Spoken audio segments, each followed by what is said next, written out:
Olá, alunos, estamos de volta para mais uma aula de Geografia Bíblica. E a aula de hoje é a de número 8, os habitantes primitivos de Israel.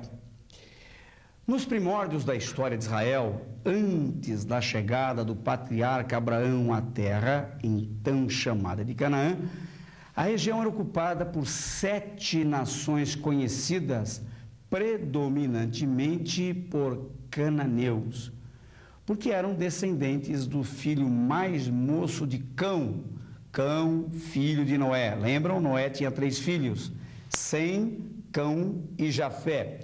Algumas versões bíblicas trazem como Cã, outras como Cão. Nada tem a ver com aquele animal canino, né? Cão é um nome. E nós vamos ler a referência de Gênesis capítulo 10, versículo 6.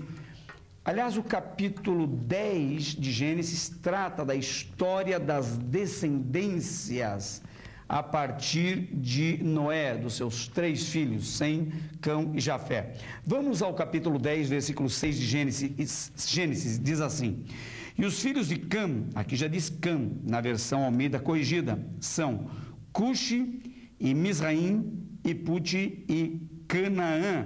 Então, vejam, a nação de Canaã, de onde vêm os cananeus, a terra que Deus mandou Moisés conquistar, descende de Canaã, que é filho de Cã, que é filho de Noé. Então, os cananeus, vamos lá, Canaã teve 3 filhos, chamados Cuxi, Misraim, você pode falar Misraim, mas é Misraim a forma hebraica, e Puti. Esses ocuparam o território que ia do Vale do Jordão até a orla do mar Mediterrâneo. Vamos ver aqui, Números, capítulo 13, versículo 29. Essa é uma referência que trata da ocupação da terra dos descendentes de Canaã. Então, versículo 29 do capítulo 13 de Números. Os amalequitas habitam na terra do sul, e os heteus, e os jebuseus, e os amorreus habitam na montanha, e os cananeus, grife isto, habitam ao pé do mar e pela ribeira do Jordão. Então, da ribeira, ou seja, ali de onde corre o Rio Jordão, até o mar Mediterrâneo, aquela parte que hoje é ocupada por Israel, já que o outro lado pertence à Jordânia, ao Líbano, etc. Esta era a área de terra, portanto, ocupada pelos cananeus primitivamente. No tempo do faraó Menptar, os cananeus tornaram-se colônia egípcia. Nesse tempo, então, os cananeus, a terra de Canaã, pertencia ao Egito, e isto perdurou até o tempo em que Israel conquistou a terra de Canaã. Mesmo assim, o Egito lutou, ocupando grande parte do território filisteu na orla marítima. A terra de Canaã é chamada de território dos filisteus. Você pode ler isso em Sofonias, capítulo 2, versículo 5. Ai dos habitantes da borda do mar e do povo dos quereteus. A palavra do Senhor será contra vós, ó Canaã, terra dos filisteus, e eu vos farei destruir até que não haja morador. Deus prometeu que ia acabar com os moradores de lá. Por que isso? Porque esse povo era um povo cruel e dado a práticas religiosas absurdas. Deixa eu explicar um pouquinho dessas práticas religiosas. O que você diria de um povo que matava crianças para estar bem com seus deuses? E eram muitos deuses. Que lançava crianças ao fogo. Nós vimos na aula passada como, por exemplo, eles sacrificavam crianças ao deus Moloque, lá no Vale de Non, onde o lixo queimava constantemente em razão dos gases naturais. Sacrificavam crianças, então colocando nos braços de um deus que ardia, encandecia, o deus de bronze, ali eles colocavam as crianças, ou então matavam moças virgens, sacrificando jovens, adolescentes a esses deuses.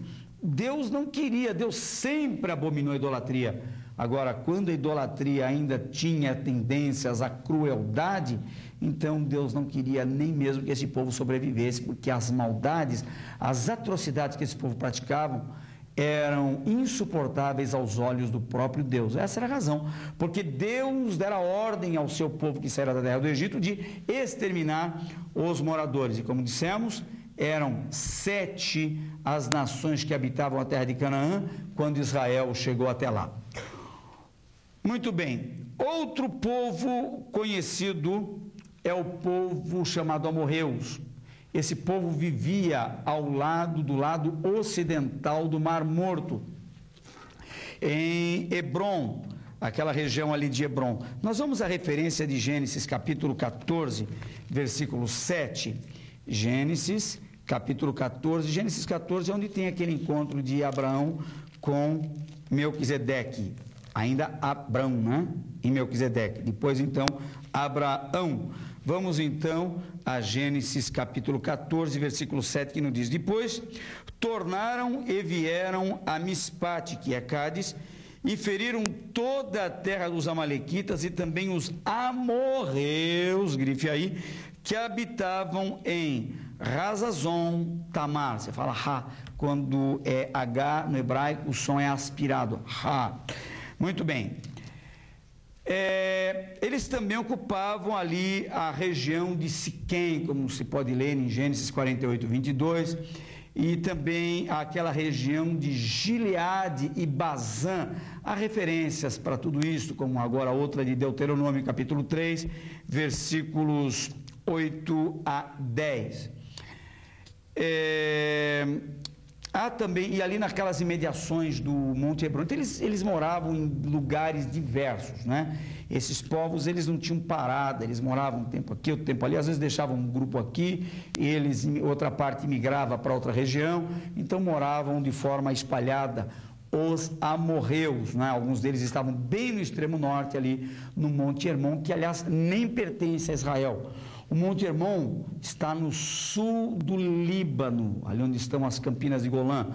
Israel invadiu aquela região. Tem um pedaço das Campinas de Golã que ainda estão em poder dos judeus, mas, segundo um acordo político, há um tempo em que eles terão que devolver aos libaneses aquela região.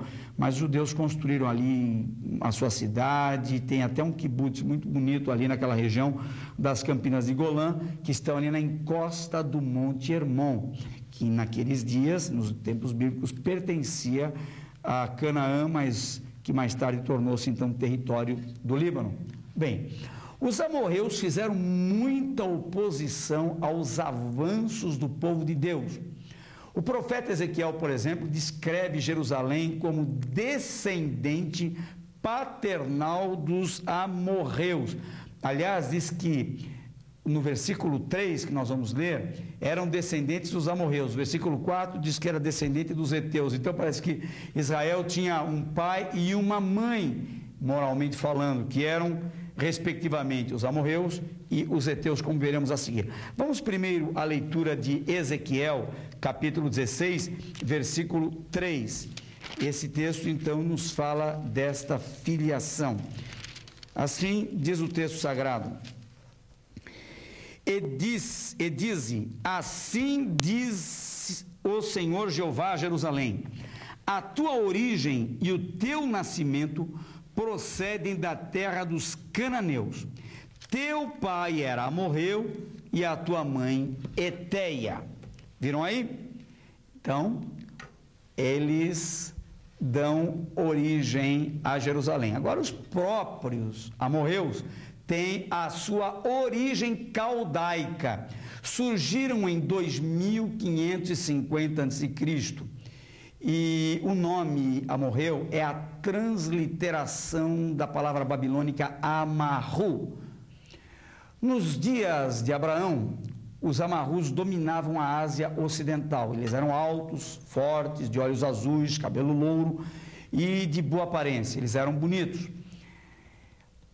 O outro povo, então, já citado agora no item anterior, junto aos amorreus, são os heteus. Os heteus vêm de Het, o segundo filho de Canaã. Vamos à sequência outra vez. Noé tem 3 filhos, Sem, Cão e Jafé. Estamos tratando do filho do meio. Cão tem alguns filhos, um deles se chama Canaã. Canaã vai dar origem à nação de Canaã, que hoje é Israel, né? Vamos ver aqui o nome Et na descendência de Canaã, aqui em Gênesis capítulo 10 e o versículo de número 15, diz assim: E Canaã gerou a Sidom, seu primogênito, e a Et. Et, então, é o segundo filho de Canaã, conforme a referência de Gênesis 10, versículo 15. Embora alguns críticos atribuem pouca importância aos heteus ou hititas, como às vezes são chamados, as descobertas arqueológicas mais recentes dizem que eles aparecem em pé de igualdade com os egípcios, que formavam um império. Diz também a tradição e os estudos, mais os estudos arqueológicos, que a arqueologia consegue, a partir dos ossos hoje, com técnicas modernas de uso de computador, reconstituir até a expressão facial das pessoas. Então, esses dados científicos provindos da arqueologia dizem que os heteus eram um povo forte, guerreiro, eram possuidores de vasta cultura e de uma apurada civilização. Diz também que eles situavam-se no norte de Israel, nas cidades de Ramate e Cádiz, ali às margens do rio Orontes, alongando-se na direção meridional. Deixa eu dar uma explicação. O que é meridional? Meridional é sul, né? Quando você fala nos meridianos, você fala do sul, né? Você fala de meridião sul. E quando você fala do norte, você fala de região setentrional, que vem de setentrião. Então, olha, o S de setentrião é uma dica para, né, você decorar, porque essas dicas ajudam muito a gente a memorizar o ensino, né? Você tinha que pensar que setentrião devia ser do sul, porque começa com S, mas é o contrário. Setentrião é do norte. E o M, que já é parecido com N, devia ser do norte, né? N de norte, M é parecido com N, está junto de N, né? Meridional, é o contrário. Então, meridional sul, setentrional norte. Você decorou isso, né?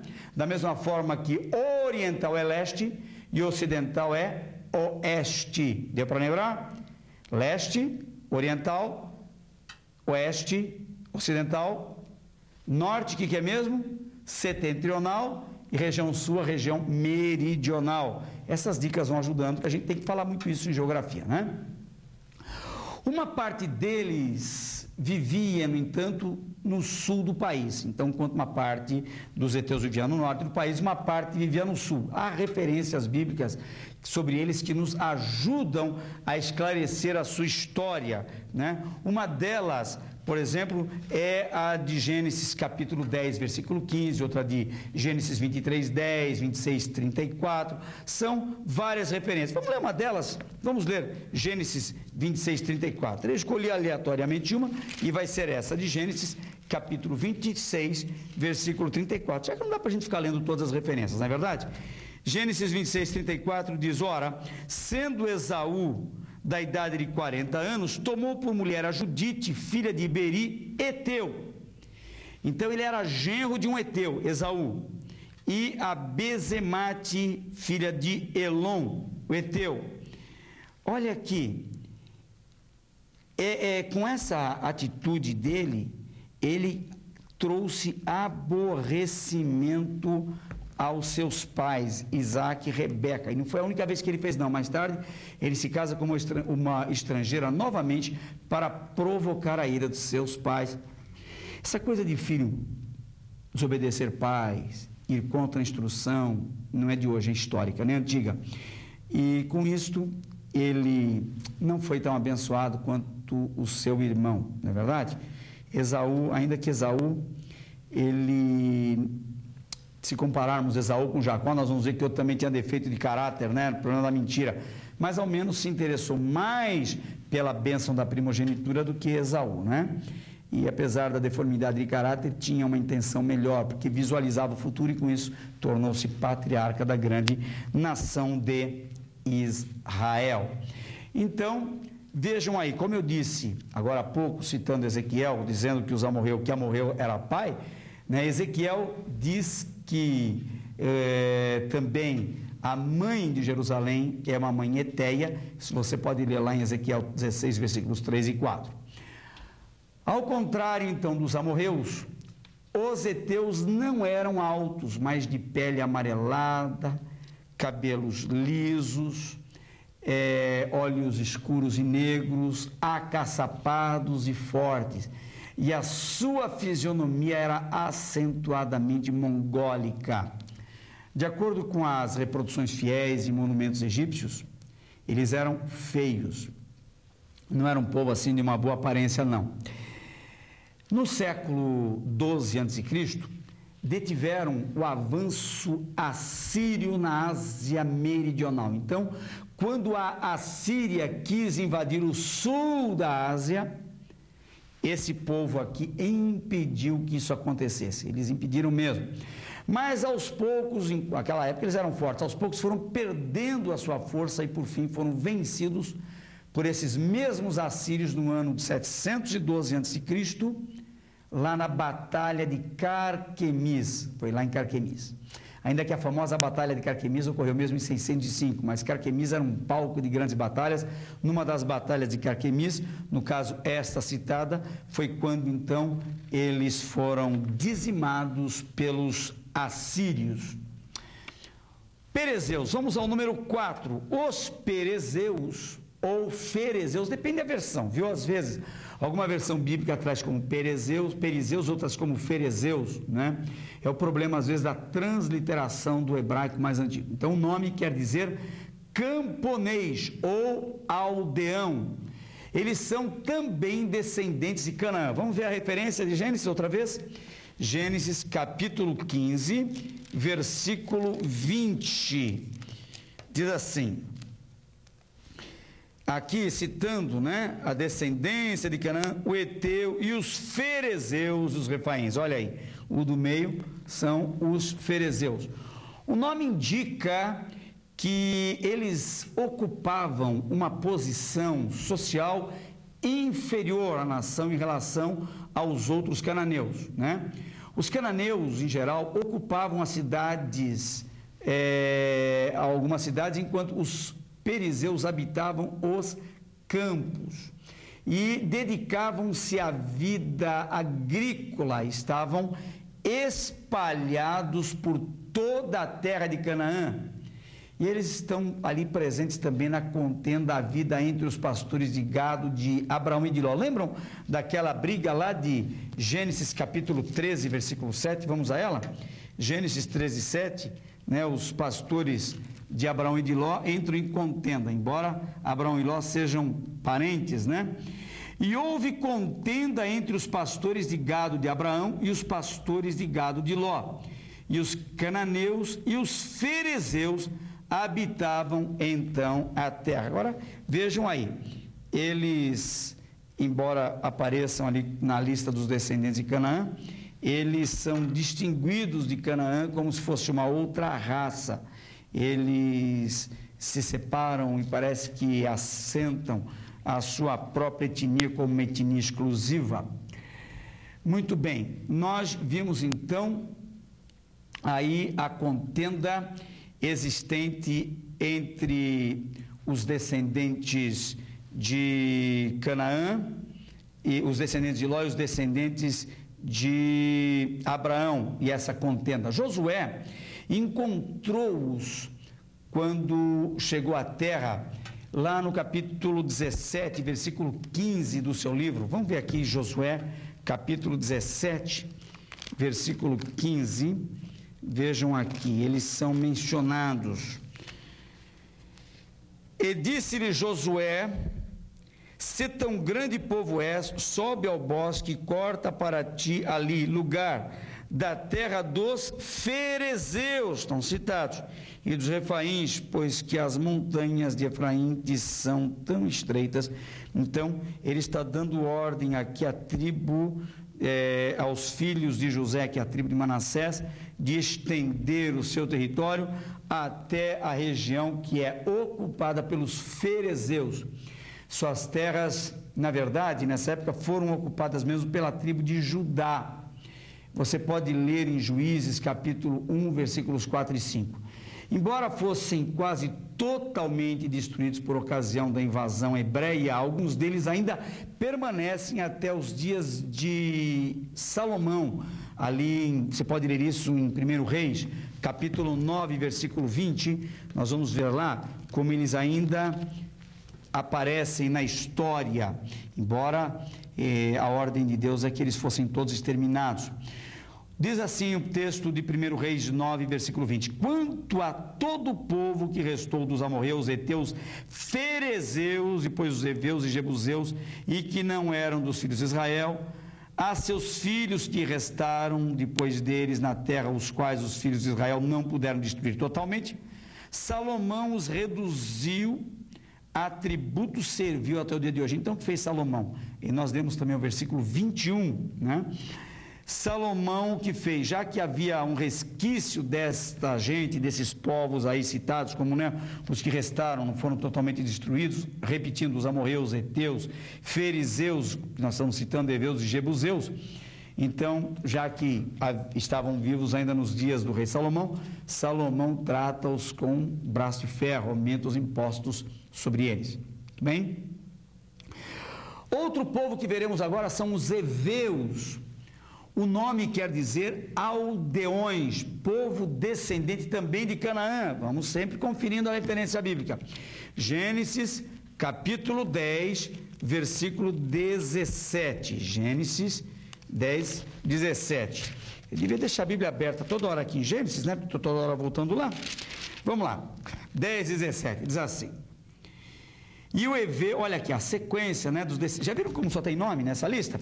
Dá uma olhadinha aqui, ó. Pega a sua Bíblia, se você puder ver, né, antes de acompanhar o GC na tela, pega a sua Bíblia e veja aí, olha, só tem nomes, olha como segue o versículo seguinte aqui, 8, 9, 10, 11, até chegarmos no versículo 17, nós temos aqui o nome de Jebuseus, amorreus, girgazeus. Nós estamos, na verdade, no versículo 17, né? E ao Eveu e ao Arqueu, olha, mas o Eveu é o primeiro que aparece no versículo 17, estão vendo aí? E ao Eveu e ao Arqueu e ao Sineu, é um versículo pequeno que fala de 3 povos, todos descendentes de Canaã. Quer ver? Veja o versículo 15. E Canaã gerou a Sidão, seu primogênito, e a Et, versículo 16, e ao Jebuseu, e ao Amorreu, e ao Girgazeu, 17, e ao Eveu, estão vendo aí? Descendentes todos de Canaã.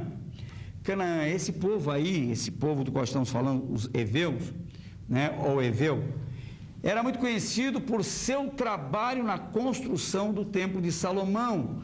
Lá em 1 Reis, no capítulo 9, versículo 20, também 2 Crônicas 8, 7, há uma menção aí das pessoas que trabalharam na construção do templo do rei Salomão. Eveu era o moço, né? Aquele moço chamado Siquém, filho de Ramor. Lembram daquela história quando esse rapaz, o siquemita, né? Siquém, deflorou Diná? Esse moço era eveu, de descendência, né, dos heveus, ele descendia dos heveus, mas a cidade dele, a terra dele, ficou também conhecida como terra de Siquém, né? E ele deflorou Diná, que era a filha de Jacó, foi aquela coisa horrível, né? Os irmãos de Jacó ficaram revoltados, aí os siquemitas, né, a turma de Siquém, esse moço que era eveu, né,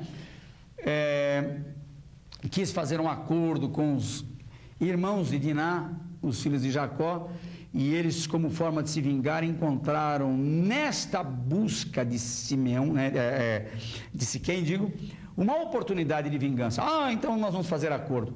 Só que vocês têm que se parecer conosco, todos os homens seus têm que se circuncidarem, e todos eles foram circuncidados, e quando estavam sofrendo o dia da mais aguda dor após a circuncisão, porque era tudo feito sem anestesia, alguns ali com certeza com infecção, era muita dor e sofrendo, muitos talvez com febre, aproveitando-se da fraqueza e daquele momento de dor dos siquemitas, os filhos de Jacó vão lá e matam todos eles, a começar então desse rapaz, né, de Siquém e do seu pai Amon, e essa atitude desagradou muito Jacó, que era o pai desses moços. Bem, muito bem, nós estamos vendo então aí, ainda antes de vermos os jebuseus, vamos ver um pouquinho mais sobre os heveus. Os heveus, eles, desse episódio da filha de Jacó, eles mostram que são um povo que tem todas as características também daqueles povos antigos na sua primitividade. Próximo povo que nós vamos ver são jebuseus. Os jebuseus, é o item 6, são descendentes de Canaã também. Lá nós estamos agora com a Bíblia aberta, agora não vou ficar aí demorando para abrir não, né? Olha o versículo 16, nós lemos agora há pouco, vou ler de novo. O 15 do capítulo 10 de Gênesis fala de Canaã, que gerou Sidom, seu primogênito, e a Et, e o versículo 16 diz, e ao Jebuseu, e ao Amorreu, e ao Gigazeu. Primeiro da lista do versículo 16 é Jebuseu. Então, Jebuseu, por que Jebuseu? Porque colonizaram a cidade de Jerusalém, Jebus. Quem nasce em Jebus é Jebuseus, antigo nome de Jebus-Shalém, Jerusalém, bem de Jebus-Shalém, né? Às vezes era chamado só de Shebum, Jebus, outras vezes de Shalém, juntando tudo deu Jebus-Shalém, Jerusalém. E eles se instalaram aos seus arredores e receberam o nome de Jebuseus em Juízes, capítulo 19. Vamos ler lá? Versículos 10 e 11. Você vai perguntar, mas por que eu tenho que ver tanta referência? Por que eu tenho que saber essas coisas? Olha, a Bíblia é isso, meu irmão. Se você não conhecer os povos da Bíblia, você não vai entender a história bíblica, o relato bíblico. Agora, quando você começa a entender uma história, um povo, outro povo, você começa a relacionar o povo com a cidade. Você está entendendo? Olha aí, Jebus é o povo que morava na cidade de Jerusalém, Jebus. Cidade que foi chamada de Jebus no passado. Se você não conhecer nomes, se você não tiver uma familiaridade, haverá muitos textos da Bíblia que você nunca vai ter vontade de ler, porque trata dos nomes, mas um dia, quando você começar a se tornar um pregador mais, né, minucioso, quando você se tornar aquele mestre da palavra de Deus, que gasta tempo buscando a revelação de Deus, né, você recebe iluminação, mas nos caminhos da revelação, que está na Bíblia Sagrada, então você vai valorizar isso tudo. E você vai ver como vale a pena se deter a estudar os povos da Bíblia. Nós estamos, por exemplo, estudando, vamos ler ainda Juízes, não sair da referência de Juízes 19, não.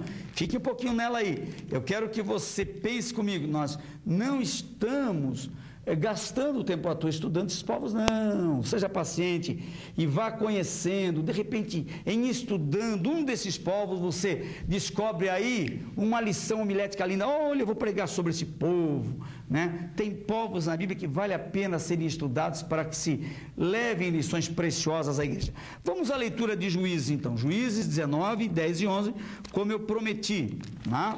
Vamos ver o que aconteceu. Vamos ver um pouco sobre esse povo aí, né? Como eles, os jebuseus, né? Os descendentes de Jebus, eles aqui estão na cidade de Jerusalém. Vamos ver a referência de Juízes 19, versículos 10 e 11. Vamos lá. Porém, o povo não quis ali passar a noite, mas levantou-se, partiu e veio até defronte de Jebus, que é Jerusalém. E com ele o par de jumentos albardados, como também a sua concubina, estando, pois, já perto de Jebus, e tendo-se já declinado muito dia, disse o moço a seu senhor: caminhai agora e retiremo-nos a esta cidade dos jebuseus e passemos ali a noite. Acabei de ler um texto que valeria a pena ser estudado com cuidado. Você lembra da história do homem que picou a mulher em 12 pedaços? É uma concubina. Esse homem era um levita e morava lá, ele tinha uma moça, ele conheceu uma concubina lá nas montanhas de Efraim. Um dia a sua concubina, porque na história familiar de Israel, é bom que se compreenda também os costumes, havia esposa e havia concubina que também era mulher do dono da casa, mas não necessariamente esposa. Ela não era casada. Salomão teve 300 mulheres e 700 concubinas. Essa concubina desse homem, ela era amada por ele, mas um dia ela trai o marido e ele leva a moça de volta para a casa do seu pai. 4 meses depois, ele sente saudade da moça e vai lá buscar a moça, lá na região, nas campinas ali de Efraim. E o sogro gosta do moço, e quando ele diz assim, vamos embora, mulher, diz, não, fica mais uma noite, e passa uma noite, e 2, e 3, no fim, ele, em vez de voltar no dia seguinte, era um costume segurar o hóspede na casa. Uma coisa era dar hospedagem a um forasteiro desconhecido, isso era cultural em Israel. Outra coisa era segurar mais tempo o hóspede quando gostava. Lembram do caso de Eliezer, quando foi buscar uma esposa para Isaac em Padã Arã? Lá na cidade, né, de Labão, na casa de Labão, e a família de Labão constrangeu Eliezer e os seus homens a ficarem mais tempo, não foi isso? Assim acontece também nesse caso do capítulo 19 de Juízes. O pai da concubina constrange o rapaz a ficar, até que chegou um dia assim, agora vamos embora, nós temos que sair. Sai ele, sai o seu moço geralmente era um empregado, né, era o seu assistente, seu auxiliar, e eles viajam. A intenção do rapaz é ir à casa do Senhor. Provavelmente ele estava indo lá onde estava a casa do Senhor, em Siló, né? Não diz o texto, mas nós entendemos, porque no tempo dos Juízes, a arca estava depositada em Siló, né? E ele então vem descendo com a moça, e no caminho eles param em Jebusa. Então a história conta que ali eles pernoitam numa praça, na cidade de Jerusalém, quando então passa um velho e pergunta, de onde vens, para onde vais? Era essa saudação, era comum. Estou vindo de Efraim, estou indo para a casa do Senhor. E o velho então convida este homem, a sua concubina, o seu moço, para irem à sua casa. E quando é à noite, veja a maldade dos habitantes. Olha, o povo de Deus lidou, encontrou, quando entrou, veio do Egito, atravessou o Jordão, né? Atravessou o deserto, depois o Jordão, entrou na terra. Deus deu ordem para exterminar os cananeus, que os cananeus não eram fáceis, era um povo terrível. Eu vou ler uma referência para vocês que mostra isso aqui em Juízes mesmo, no capítulo 19. Olhem só a proposta. No versículo 22 nós lemos, Juízes 19, 22. Estando eles alegrando o seu coração, eis que os homens daquela cidade, homens que eram filhos de Belial, cercaram a casa batendo a porta e falaram ao velho, senhor da casa, dizendo, tira para fora o homem que entrou em tua casa para que o conheçamos. Lembram da casa de Ló, quando os anjos estavam lá e fizeram a mesma coisa lá em Sodoma? Lembram disso? Mesmo pecado. Aí o dono da casa diz, não, por favor, não façam isso com ele. Aí o dono da casa tinha autoridade para decidir o que se faria. E ele decidiu, então, levem a esposa dele. Agora a mulher no Antigo Testamento, ela estava realmente em uma posição de inferioridade em relação ao homem. Maravilha é o Novo Testamento, viu? Jesus veio para resgatar o valor da mulher e colocou-a em pé de igualdade com o homem. Então não há distinção no Novo Testamento entre homem e mulher. As mulheres estão gostando agora, né? Estou falando bem delas. E eu acho que às vezes nós evangélicos herdamos um pouquinho, fala baixo, aquele machismo do Antigo Testamento, quando na verdade as mulheres estão dando um show. Quando se coloca um trabalho nas mãos delas, elas dão um show. Elas estão saindo muito melhores do que muitos homens em muitas coisas. Aliás, sou homem, sou suspeito em dizer, sou pastor, mas afinal de contas é verdade, tem que ser dito mesmo, meu irmão. Vamos aceitar isso. Elas oram mais, elas visitam mais, né? Então, elas têm lá um valor que não pode ser desprezado, não, né? A Bíblia tem uma posição para o homem, tem uma posição para a mulher no Novo Testamento, mas isso não quer dizer que as mulheres têm que ser relegadas a um segundo plano, não, senhores. Vejam, naquele machismo judaico, ainda bem antes do judaico, que é o cananeu, pior ainda, O dono da casa oferece a esposa do rapaz para esses homens, já que não podem ter a experiência com o homem, vejam o pecado deles qual era, que tivessem com a mulher. Na manhã seguinte, chega a mulher, bate na porta, ainda está em pé, quando o marido olha para ela e diz, vamos embora, mulher. Ela, pum, cai desfalecida e morre ali na presença do marido. O marido se revolta, sai de lá, põe a mulher no seu, jumento, chega em casa, esquarteja a mulher em 12 pedaços e põe um pedaço da mulher, do corpo da mulher, em cada uma das 12 tribos de Israel, para mostrar a sua indignação. Olha, foi uma grande lição, uma coisa atípica, aliás, isso causou espanto a todos, e muita gente dizia assim, afinal de contas, isso nunca foi feito aqui, mas a partir de então, isso serviu de uma lição tão grande que sensibilizou os moradores da terra a ponto dos benjamitas, então, moverem uma guerra contra os habitantes ali da cidade de Jerusalém, antiga Jebus, contra os jebuseus. Muito bem, então, nós temos, além de Juízes 19, 10 e 11, Números 13, 29, Josué 15, 8, temos essa referência. Há também referência aos jebuseus feito pelos 12 espias. Lembram de Números capítulo 13, versículo 29? Quando chegaram aqueles espias que Moisés mandou verificar a terra, ide averiguar a terra, se a terra é boa, se a terra é má, se os habitantes são muitos, poucos, fortes ou fracos, Eles queriam ter uma ideia da terra antes de possuí-la. Então, vamos lá, 13, 29, diz assim, citaram os povos que habitavam, vamos ler o 28 também, o povo, porém, que habita nessa terra é poderoso, e as cidades fortes e muito grandes, e também ali vimos os filhos de Anak. Os amalequitas habitam na terra do sul, e os heteus e os jebuseus, aí citados, e os amorreus habitam na montanha, e os cananeus habitam ao pé do mar e pela ribeira do Jordão.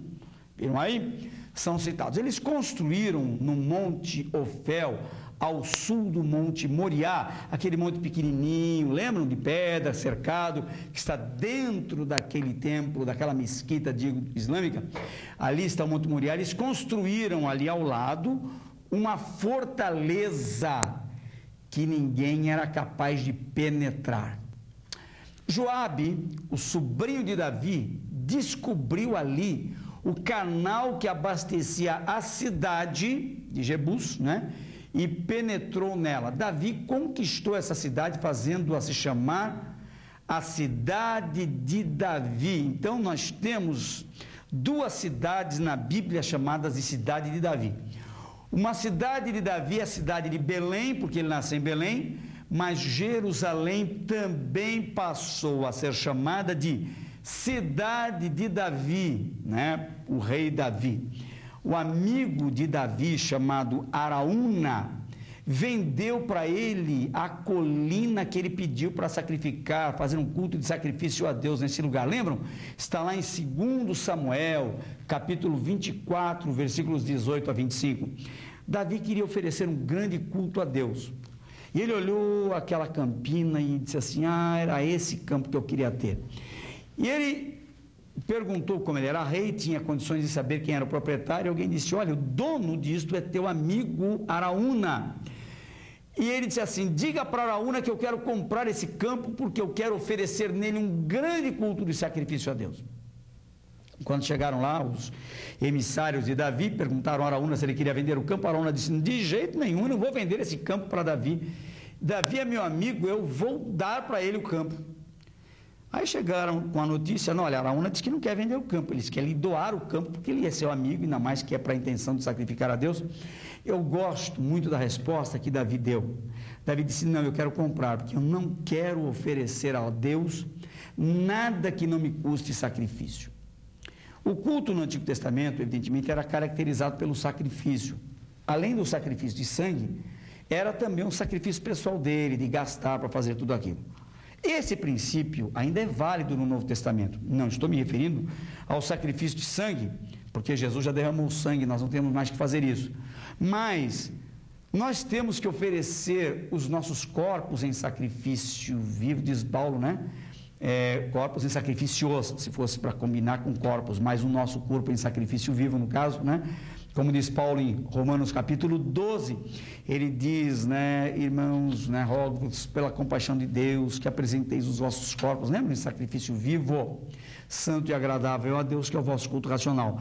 Isso significa que todo ato de santificação da nossa parte, todo esforço que nós empreendemos em favor da causa de Deus, né, demande da nossa parte algum custo do nosso corpo, um sacrifício de dizer não às vontades da carne, aos apetites da carne, e até de nos desgastarmos com cansaço, horas de sono para fazermos a obra de Deus, tudo isto é valioso aos olhos do Senhor, Ele merece da nossa parte sacrifícios vivos nesse caso, né? Outro povo importante na Bíblia são os girgazeus, também procedentes de Canaã. Vamos ver Gênesis 10, versículo 16, outra vez lá, Gênesis 10, outra vez está aqui, aquele versículozinho curto, toda hora voltamos a ele. Nós vimos então no 15 que Canaã gerou a Sidom, seu primogênito, e a Et. O versículo 16 diz, e ao Jebuseu, e ao Amorreu, e ao Girgazeu. Girgazeu, esse é um povo pouco mencionado na Bíblia. Tem uma outra referência sobre eles no capítulo 15, versículo 21 ainda de Gênesis, né? Nós sabemos que esse povo deu trabalho para Josué na conquista da terra. E esse povo acabou sendo vencido pelo exército de Deus lá em Deuteronômio. Vamos ver isso, é importante. Deuteronômio, capítulo 7, versículo 1. É a referência que nós vamos ler que fala da destruição deles. Vamos lá? Deuteronômio 7, 1 diz assim: quando o Senhor teu Deus te tiver introduzido na terra a qual passas a possuir e tiver lançado fora muitas nações de diante de ti, os heteus, os girgazeus, grife aí, e os amorreus, e os cananeus, e os ferezeus, e os heveus, e os jebuseus, 7 nações. Viram 7 nações? Não falei no começo da aula? Que eram 7 as nações que habitavam a terra? 7 nações mais poderosas, mais numerosas e mais poderosas do que tu, né? Então o Senhor deu ordem para destruir essas nações. Vejam, Josué, capítulo 3, versículo 10 também, outra referência aí, Josué 3,10 diz assim: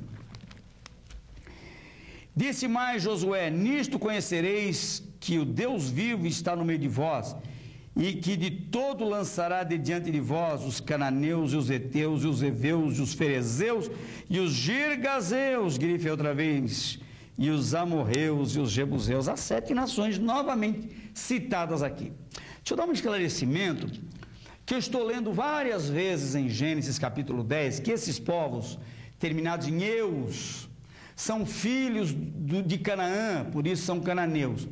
Mas além de você ver esses povos, vamos repassar aqui, você tem aqui os povos que nós citamos, você tem tem os cananeus mesmo, descendentes de Canaã, tem cananeus, mas filhos de Canaã tem os amorreus, filhos de Canaã tem os heteus, tem os ferezeus, tem os heveus, os jebuseus e os girgazeus. Então, Canaã pai, mas tem outros descendentes, então formam, né, nações, uma delas com o próprio nome de Canaã e por isso cananeus. Uma dica, quando você estiver estudando os povos terminados em eus, esses povos são as 7 nações que habitam na terra, menos os filisteus. Os filisteus terminam em eus, mas é um povo vizinho, interessante, vizinho, mas que mais tarde vai dar um nome à terra. Mais tarde, a terra de Canaã vai receber o nome dos filisteus, por isso, Filisteia, Filistia, Filisteus, Palestina. Palestina vem de Palestina, PH, né? Que era como se escrevia o filisteu, deles procede o nome Palestina. Mas eles eram vizinhos. Agora, os outros povos, menos, estão lembrando da exceção, menos os filisteus, todos os terminados em eus, fazem parte das 7 nações que habitavam a terra que Moisés encontrou. Na próxima aula, que é a de número 9, nós vamos estudar o povo chamado, nós vamos estudar, eu não falei algumas coisas ainda sobre eles que eu deveria ter falado, né? Eu já estou pulando aqui para dar os avisos da próxima aula, só para terminar a leitura do seu livro aí, que eu acabei falando e não li, vamos lá, né? Vamos aqui, eu estou falando que o nome Yggdrasil significa cliente de um Deus, né? Provavelmente o Deus sumério chamado Gez, ou Gez, como se escreve, que significa Deus da Luz. Sabe-se que o culto a esse Deus entrou na Palestina na volta do ano 2000 a.C. Em Israel, ocupava um território leste do Mar da Galileia, talvez fosse um ramo dos heveus. Eles não constam da lista dos povos cananeus que deveriam ser destruídos. Ali, você lê em Deuteronômio 20, versículo 7, excepcionalmente ali, eles não constam, mas eles estavam nas outras listas, evidentemente, do povo que deveria ser destruído, né, porque Deus não queria mesmo, Deus não queria, na verdade, que esse povo continuasse também habitando ali na terra. Bom, na próxima aula agora, vou poder falar da próxima aula, né, que é a aula de número 9, nós vamos estudar os povos vizinhos dos israelitas. Aí nós vamos começar a estudar, menos os filisteus que terminam em eus, lembram da dica? Nós vamos estudar os itas, povos que terminam com itas, os midianitas, os moabitas, os amonitas, os edomitas, os amalequitas, toda aquela gente que termina em itas, tá? Isto fica para a próxima aula, que é de número 9. Não deixe de ler a sua aula, não deixe de ler os textos bíblicos também citados aí no seu livro. Deus abençoe a sua vida e até a semana que vem.